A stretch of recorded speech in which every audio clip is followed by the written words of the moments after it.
평소 나는 사람들에게 일희일비하지 말자 라는 말을 자주 한다. 좋은 일이 있다고 너무 들뜨지 말고 마음에 들지 않는 일이 생겼다고 너무 낙심하지도 말자는 뜻이다.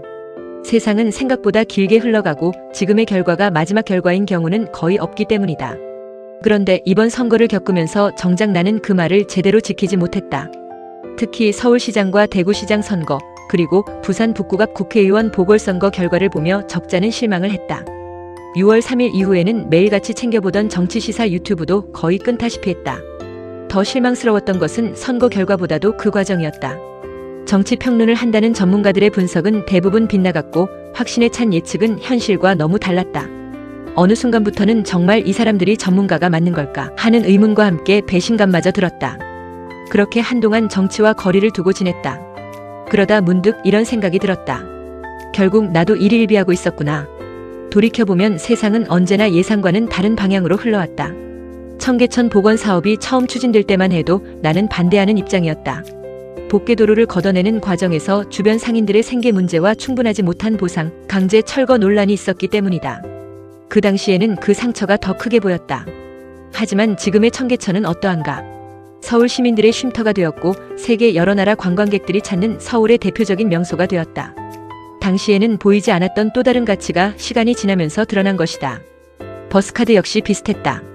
서울시 대중교통 개편은 당시 서울시장의 개인적인 정치적 욕망 때문에 매우 빠르게 추진되었고 초기에는 시스템 오류와 혼란이 적지 않았고 비판도 많이 받았다.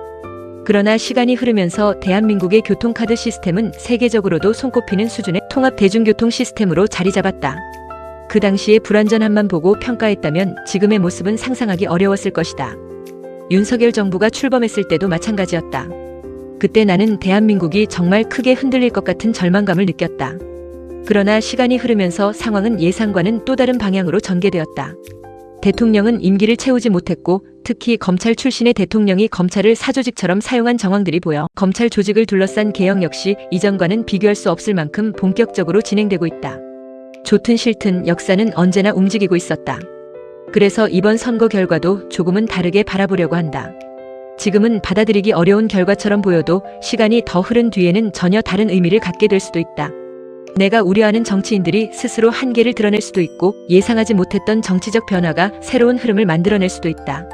그것은 누구도 단정할 수 없는 미래다. 정치는 단거리 경주가 아니라 긴 마라톤이다. 우리는 종종 오늘의 승패를 역사의 결론처럼 받아들이지만 역사는 그렇게 쉽게 끝나지 않는다. 오늘의 승자가 내일도 승자라는 보장은 없고 오늘의 패배가 영원한 패배가 되는 경우도 드물다. 오히려 시간이 지나야 비로소 어떤 선택이 옳았는지 알게 되는 경우가 훨씬 많다. 나 역시 아직은 마음 한편에 아쉬움이 남아있다. 하지만 이번 일을 통해 다시 한번 스스로에게 말해본다.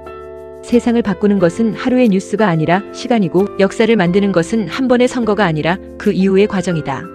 그러니 조금 더 길게 바라보자. 그리고 무엇보다도 나 자신에게 다시 한번 말해본다. 그래, 일희일비하지 말자.